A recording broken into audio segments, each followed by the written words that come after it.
Okay. Hello and welcome to the EITM webinar.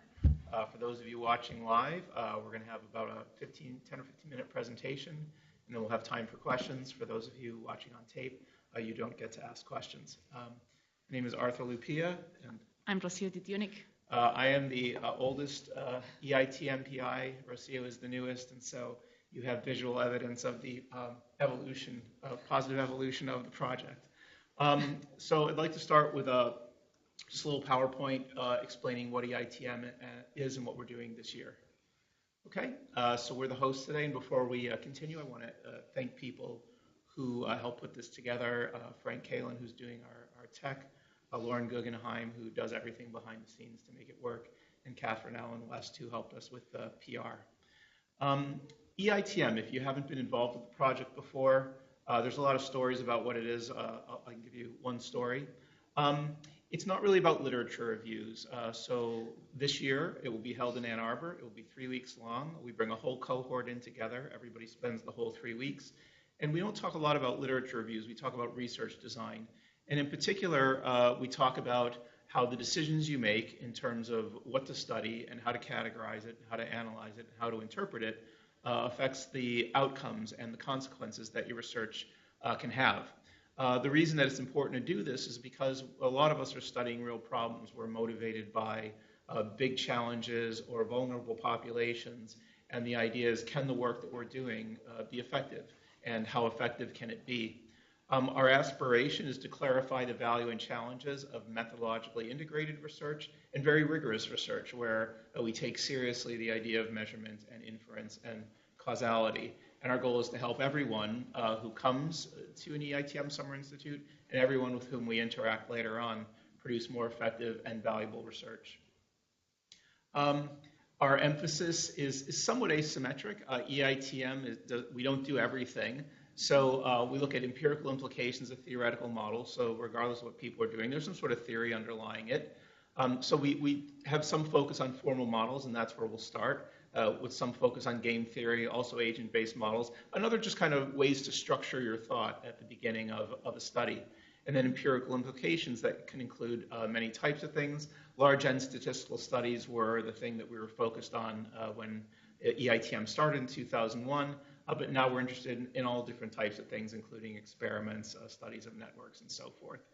Even case studies and thinking about how to do that rigorously and in a way that's transparent and replicable. So there are lots of things that fit within the EITM rubric, and we're grateful in the years that the project has evolved and in all the different folks that have been involved, that have helped to advance it. The history, there have been a lot of people involved in this project.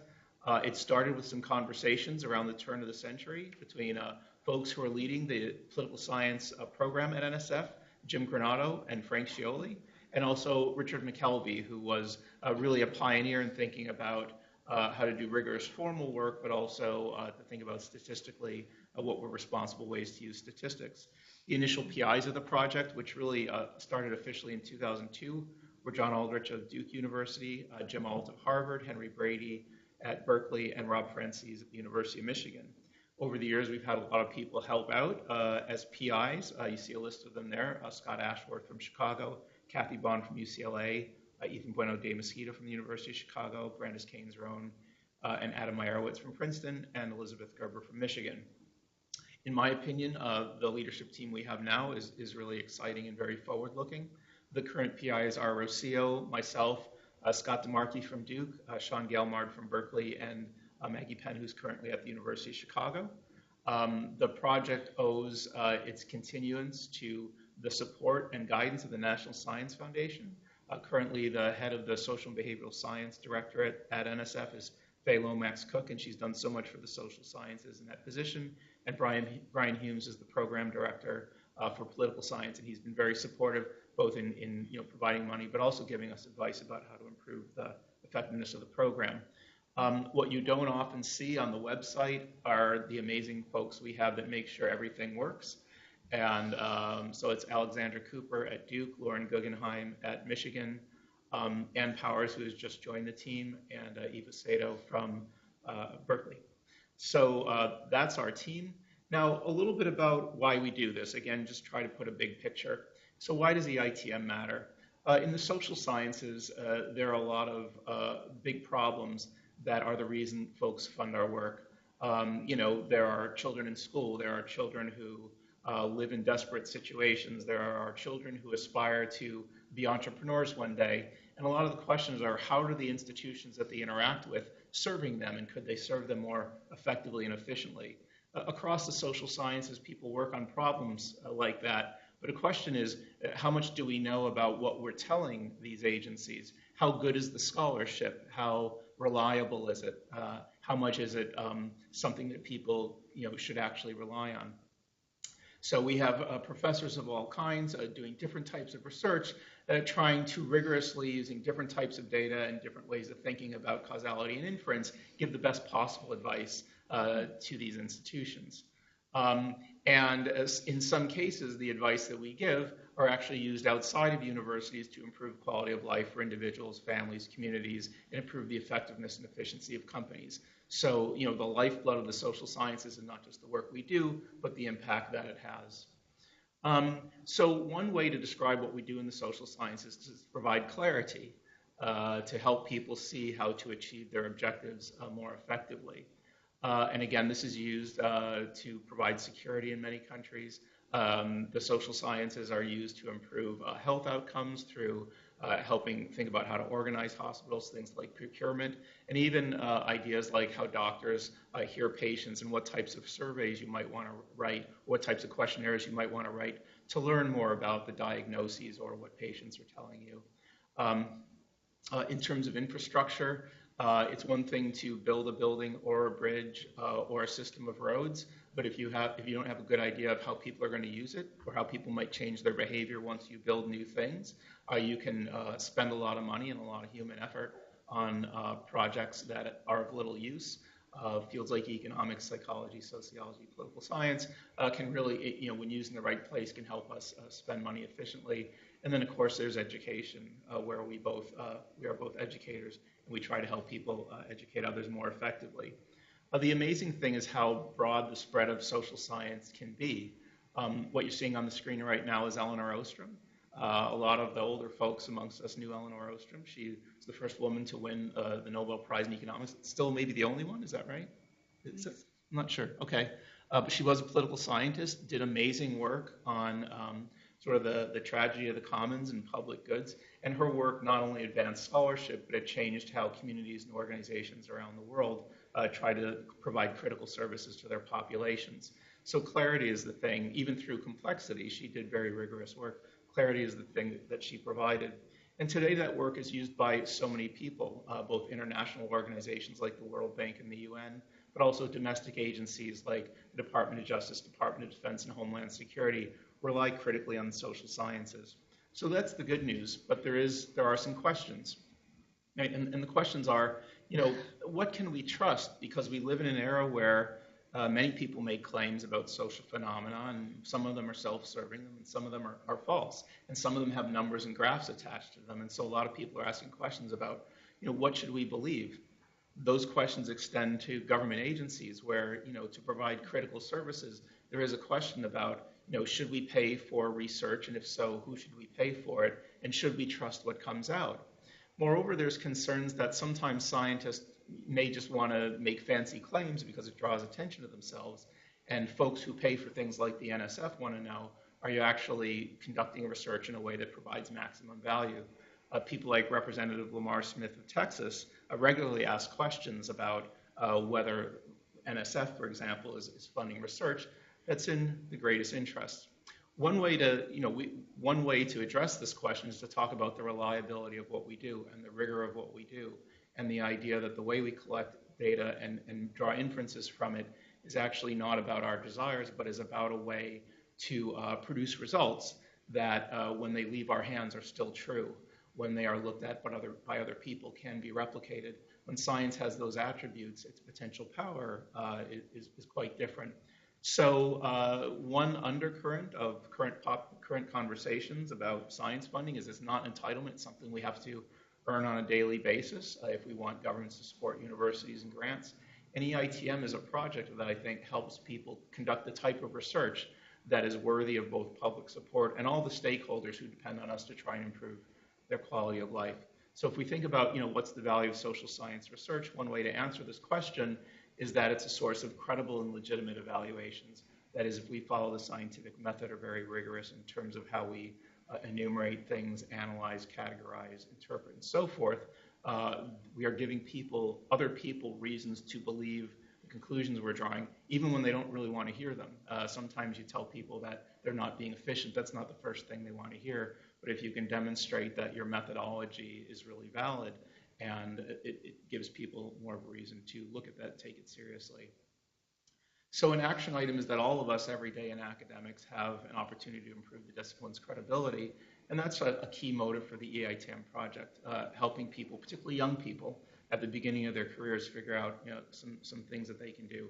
And so that's what the EITM program is really about. In our 2018 sequence, we're going to have 3 weeks in Ann Arbor, and I'll just tell you who's going to be there and roughly what we're going to do. So a first unit of about 3 days will be led by Sean Gailmard and I, and we'll talk generally about kind of inference and draw relationships between the rigor of thought that's inherent in some social science methods and how it relates to some bigger picture issues like the public value of what we do. That'll be followed by a very dynamic and popular unit on models and lots of different ways to think about models. That'll be led by John Patty and Maggie Penn, who are currently at the University of Chicago. It's a fantastic sequence. It's very interactive, and apparently it's worth the price of admission. The next sequence is about inference, and it's led by Rocío and someone whose last name I'm still not sure how to pronounce. Klashnia. Yeah. What are you guys going to do in your sequence?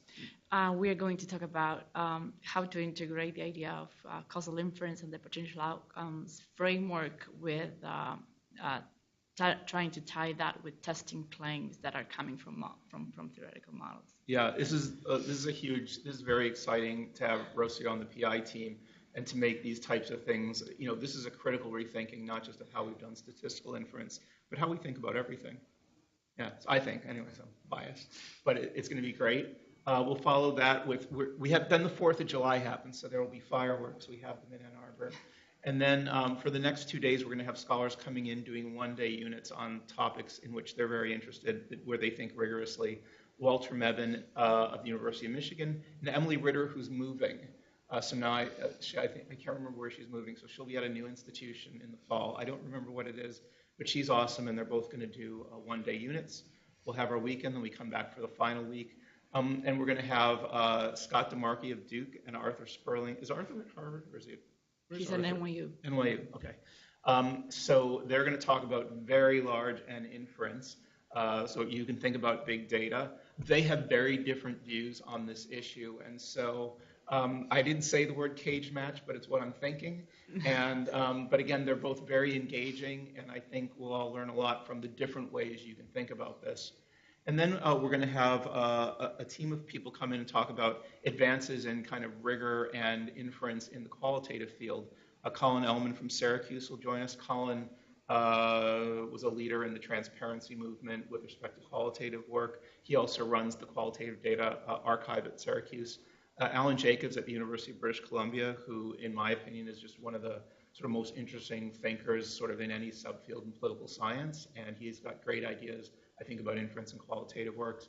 And Diana Kapajewski, who has done a lot of things both institutionally and conceptually to help not only advance ideas of replicability and transparency in qualitative work, but also to build more bridges between people who do different types of research.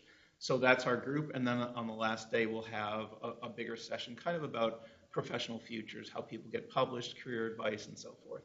So that's our sequence. Do you want to add anything?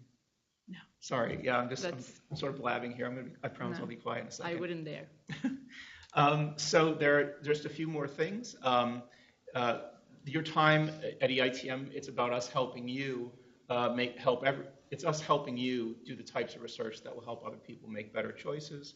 For those of you who want jobs or tenure or things of that nature, that's really important, and these skills will help you there too. But ultimately, the bigger picture that drives this whole boat is us, helping people understand themselves and their environments in ways that they can improve quality of life. I think an EITM approach can really complement a lot of what you learn in different graduate schools and help you think constructively about how to make great choices when you're designing and implementing research. So there's an application process, and we'll just walk through it quickly. Some of you are watching, you're probably already in the middle of applications. If you're just starting, here are the directions. We just need a brief statement of interest, can be a page or two. A short research proposal can just be a couple pages. Those of you who are early on in a graduate program, it doesn't have to be very developed. We want to see kind of the basis of your idea. It doesn't have to be fully finished. In fact, if it is fully finished, there's kind of limited help we can give you on that one. So to the extent that you're thinking of new things, I think we can be of better help to you then. A CV, and again, it doesn't matter how long it is. If you're just starting out, we want to see that. We want to help sort of people at all different stages. And then 2 letters of recommendation. So I'm going to, and the deadline is January 31st, but I'm going to say something that I sort of have permission to say, but I'm a little off, it's going a little off script. If you're just watching this now and you want to do this and you think I can't get letters of recommendation in 6 or, why don't you write us a letter? And if we get enough of these letters, like we can move the deadline a couple days. Because we just want so I think I just got permission to do that. Lauren's over here, you can't see her. So you know how this really works now. But in any case, if you need a couple days, you have a colleague or somebody who needs a couple days, if enough people give us a call, we can extend the deadline. I mean, we'll have to work a little harder when we're reviewing things, but we would do that to just make sure that everybody has a chance. So there's one other program I want to talk about before we go, and it's the Certification Scholarship Program. So our main thing this summer is the 3-week institute in Ann Arbor. But every year for the last couple of years, we've been trying to broaden the set of people who feel comfortable and qualified to be at EITM.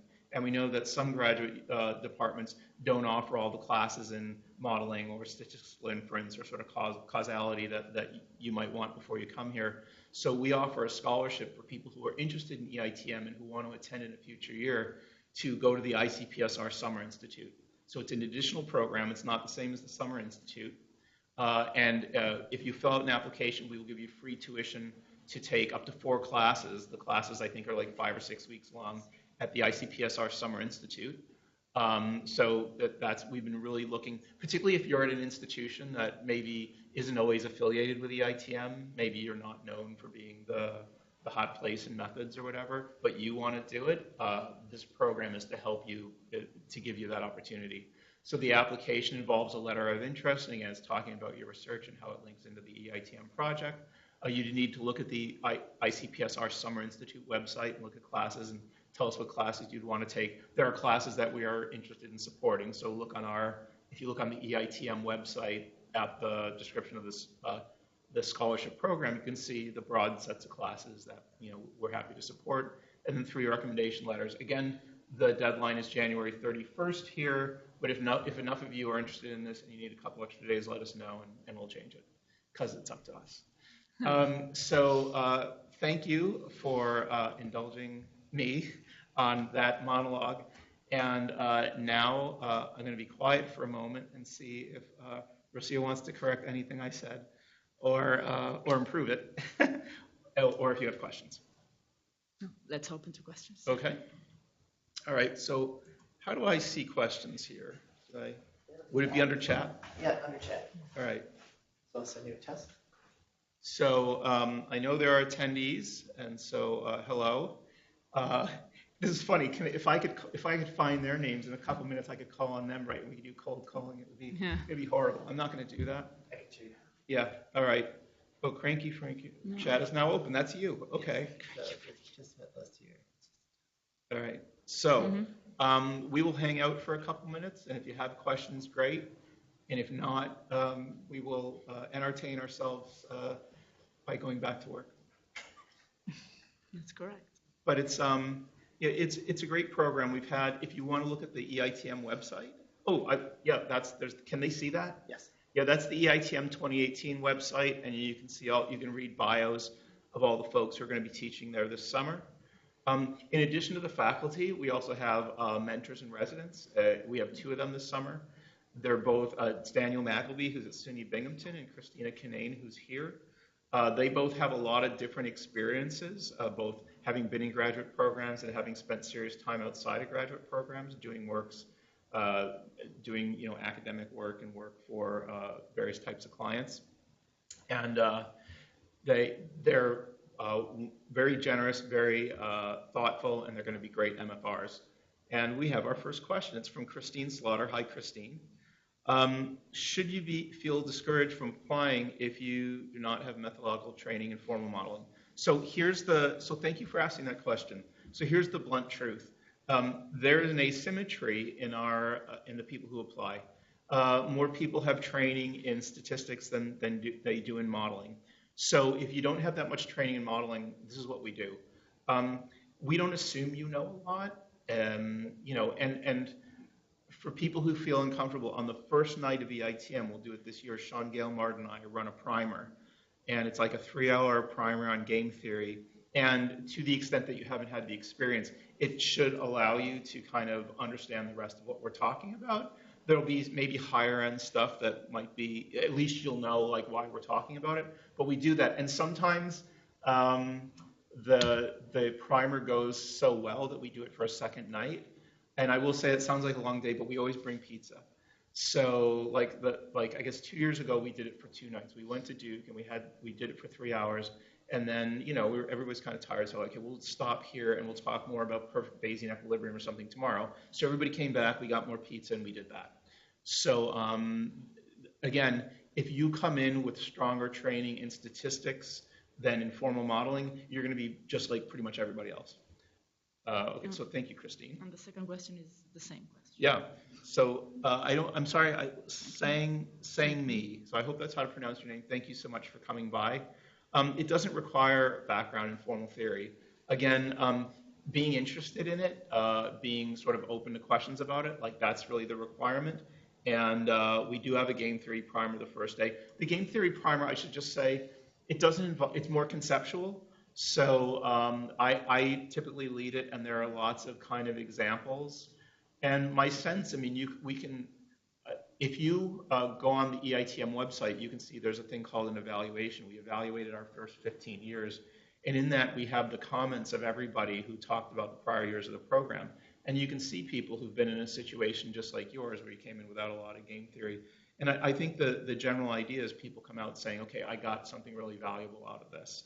So the truth is, in 3 weeks, we can't kind of teach a new technical skill. Like, this is just not possible. We're not spending 10 hours a day in a classroom. It's more like 2 hours in the morning, group activities, maybe an hour in the afternoon, and small group activities or individual things. So there's not it can't be like a graduate class, but it's more like let's all get together and talk about how we design research and why it matters in the decisions we make. So again, if you come with an interest in it, an open mind, and at least an ability to maybe ask us questions or sit through the 3-hour primer, we've never had anyone say, this is just over my head. That's actually never happened. I'll just add that, I think it's the entire experience is better conceived as an experience that exposes you to a framework and a lot of conceptual ideas and ways to think about research that you can then, but it's not a training experience. It's not a school where an intensive summer program where you will learn to program or you will learn math. It will give you an overview of the kind of strategies that we think make the research more effective and more valuable. And perhaps this is the starting point of coming back to your institution and getting more training. Or it could be at the very end of the training. I think it could be used in different ways. One interesting thing that happens at EITM is you get I think one of the benefits is you get a support group. Sometimes in departments, there's a group of people who do this method, and there's a group of people who do that method, and they don't talk to each other. And what you get at EITM is groups of people who do different types of methods, but they're all commonly interested in kind of research design and improving it. So what often happens is people will come to EITM, and then you'll have all the people in your department that'll help you.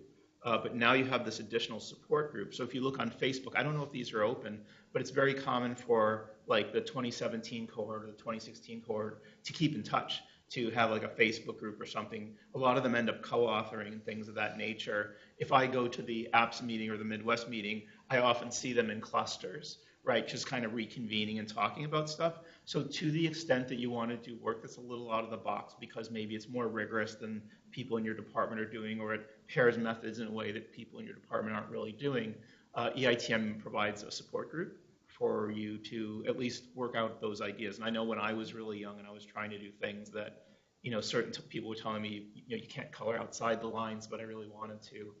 Having a group of people, for me, when I was young, it was the methods meeting back when there was only like 30 people going a year. It was really important to be able to, call because there wasn't the internet. And then just sort of somebody telling you, okay, it's not absolutely crazy to try and do this, and I'll read your paper. So, all right, so there's another question from Paolo. I hope you think I pronounced that correctly? Paolo, thank you. So hello, thanks for joining us. And the question is, the extension that you talked about is for the recommendation letters only, correct? And so the extension is something that we are just negotiating on the fly, because Lauren's right here. You can't see. Do you want to come over here? No, probably not. Okay, well, Lauren's here, and Lauren's awesome. They're panning out. So there she is. So this is like, now you see the power. Yeah, behind exactly. it, right? So here, come back here, because I don't want to embarrass. So we can do that, right? We can extend the whole thing. Like, could we do the whole thing by week? I'm like, we're doing this live. So we could just do because that would give them time to get the letters and time to get the thing. All right, so if you're watching, I don't know if we're going to change this, but you can have till the 7th. Is that good? Okay, so we just did that. So, and then when the letters, how do the letters come to us, the letters of recommendation? I just see them in a PDF, so to me it's magic. But Lauren puts it all together. They can upload them to the system. So if they put their faculty's name in, they'll automatically get emailed, and then their professors can upload it. So you'll enter your professor's name and email, and then the professor will they get a letter? Okay. Yeah. Okay. So you'll enter your professor's email. They'll get a prompt from us. The professor has a little link. They send the letter, and then it's in our system. I got that right? Yeah. Excellent. Thank you. There's another question from Kelly Hunter. Yeah. Hi, Kelly Hunter. In our personal statement, do you want to know about our past experiences, our philosophy, thoughts, and research, or both? So this is just being blunt. So we get a whole bunch of files, and what we want to do is maximize the value added.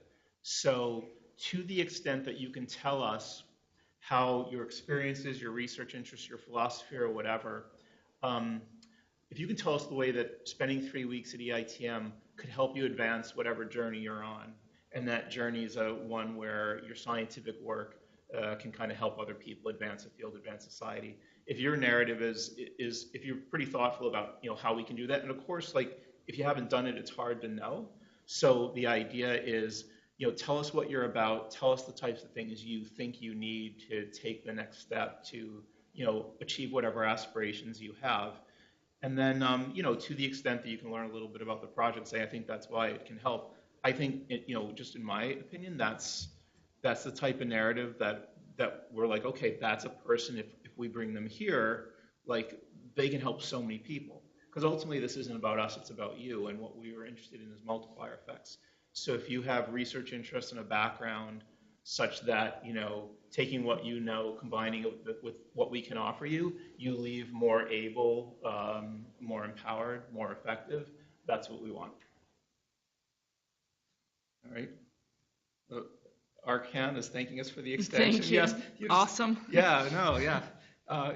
Feel free to ask for other things, because obviously, it's working. We're just, we're making it up. So, I don't see any. All right, so we're not seeing other questions. We'll hang out for another couple minutes. I have a hard stop at 1:45, so apologies if we get to that point. Again, if you have people in your department, colleagues, things like that, we're interested in hearing from people, and we're interested in working with all different types of folks, people with different interests. Sometimes EITM has a stereotype as like a sort of qualitative club, and we've done a lot the last 4 or 5 years. A quantitative club. I don't think that's really valid at this point. We do a lot. I think that quantitative and qualitative sometimes are overrated as distinct categories. I mean, a lot of research has both elements. And so, we try to help people think about what they're doing and think about how to make it more effective.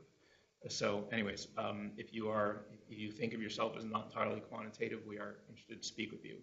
We have another question from Sang Ni, and it's, should our research proposal be accessible to scholars outside my field? Should we try not to use jargon or technical terms of specific subfields?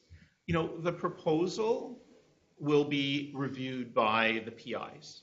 So, I think I would represent yourself as effectively as you can. One of the things that happens in the Summer Institute is we give everybody who comes an opportunity to present their work to everybody else. It's usually during lunchtime. So here's a typical day. We have breakfast available at 9 a.m. for everybody. People come in, they work with each other, they talk to people. At 10 o'clock, we start classes 10 to 12. At 12 o'clock, we bring in catered lunch, usually from a different place every day. And then around 12:15, we take like an hour and a half, and we have 2 talks. And so students can sign up, and you'll give like a 25, 30-minute talk. When you give the talk to your cohort, it should probably be accessible, right? Because some people will not have the same skill set you have, and if you want them to help you, it would help to be a little more accessible. But in terms of the application, we've got a pretty decent skill set on the leadership bench. So, if it's over our heads, that might be an issue, and that's certainly possible. But if part of what you're struggling with now is a technical issue, and you think that coming here might help you with this, then by all means tell us about it, in precise language as you can. What do you think? Yeah, the only thing I would add is an obsession of mine. If you use acronyms, clarify what they are. That's a good one. Just let us know what ACM or ABDMEDF. Yeah. That's a good one. Let's see. We'll hang out for another minute or two. These are great questions, by the way. And you guys should get credit for the extension. Well, let's see. This is from ACAN. I'm sure I mispronounced that, so I'm sorry in advance. You said for the research statement, it's okay not to have everything figured out with your research yet. Exactly. Will you be mainly evaluating the premise of a research idea? Mm-hmm. And is it okay to point out the parts that we couldn't figure out yet? Yeah, of course. Mm-hmm. So here's what'll happen. You will give a research statement, we'll evaluate it, and what we really want to see is kind of the trajectory and what's the upside and what can you do with it.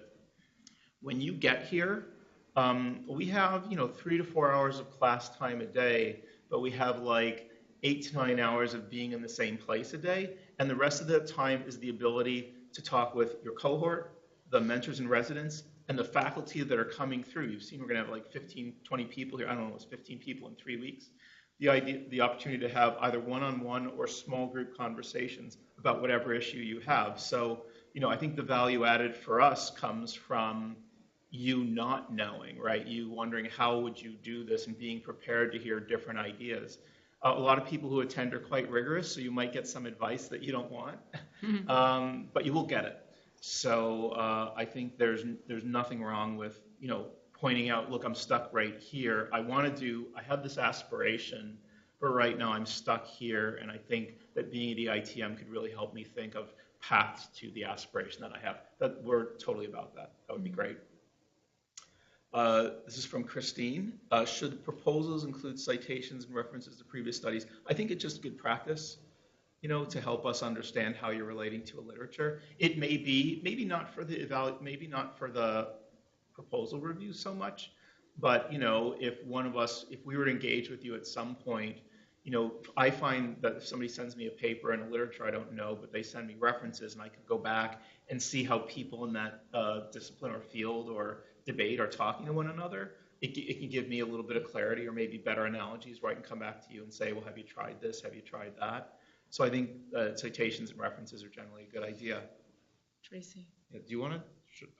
That's fine. Okay. So Tracy Goodwin, if I have preliminary data for my research proposal, should I include that?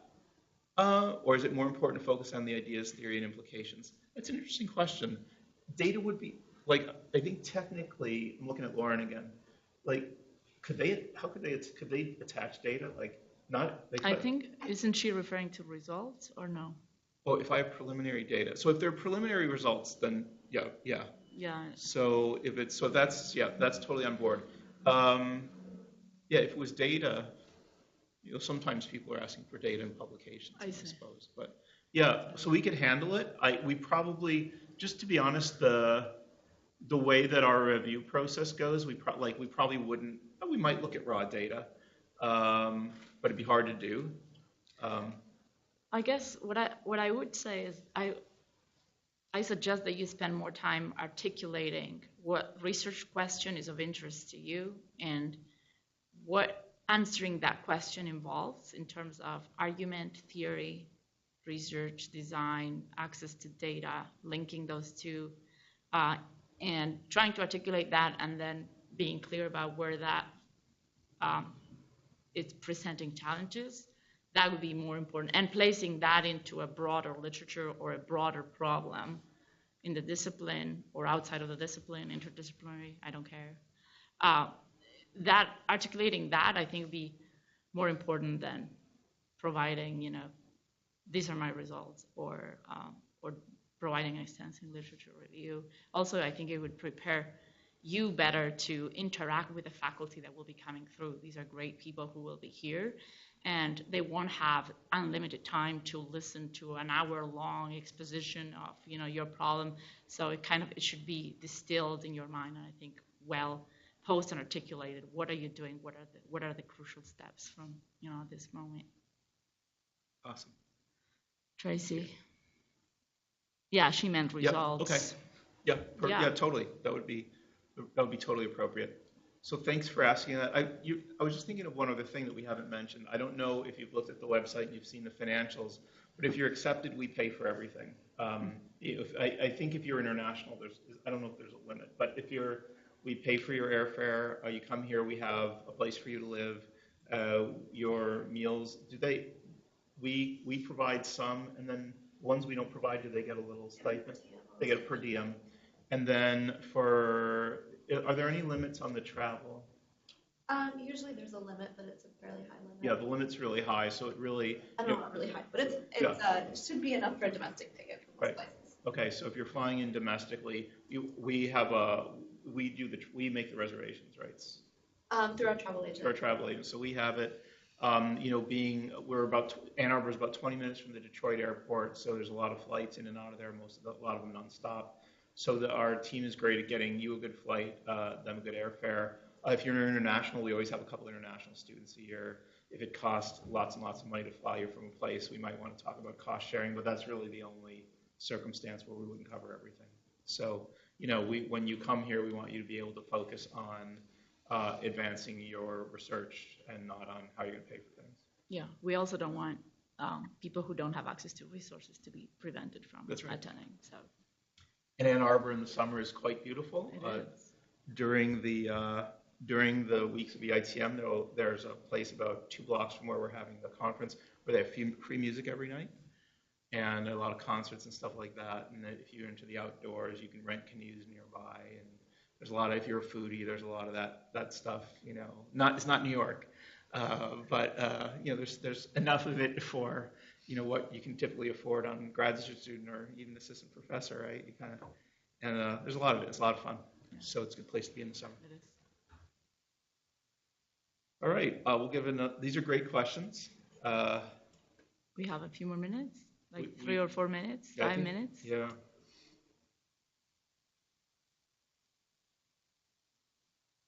It's been, I think the last couple, in my view, EITM just continues to get better and more effective. The new PIs we brought in are amazing. The ways that the faculty in the program are evolving, it's not staying still. I know when the PIs get together, I think we're not that interested in continuing the past just for the sake of doing it. We're very focused on the present and future and how can we take this opportunity and make it of the greatest value to you and all the people that you will eventually serve. So that's very exciting, and I'm actually, now that we're having this, very looking forward to meeting the new cohort. I hope those of you who are on the whatever we call this, I hope if you're in the middle of applying, that your application goes well, and it would be great to work with you. All right, I think Seeing no questions, I think we should call it. What do you think? All right, yeah. All right. So Rocío, Frank, Lauren, and everybody who came, thank you so much. Thank you. If you have additional questions, we have an email address. You can find it on our website. We have a Twitter, so it's at EITM_Institute. I should have that up now, but of course I don't have it. Our website is www.eitminstitute.org. Is that right? So, there it is. Yeah, that's our 2018 website. So yeah, you can find information there. Thank you for taking the time to do this. That's our Twitter feed. Thanks, Frank. And so thank you so much. Thank you all. Thanks for taking the time. All right. It's a wrap.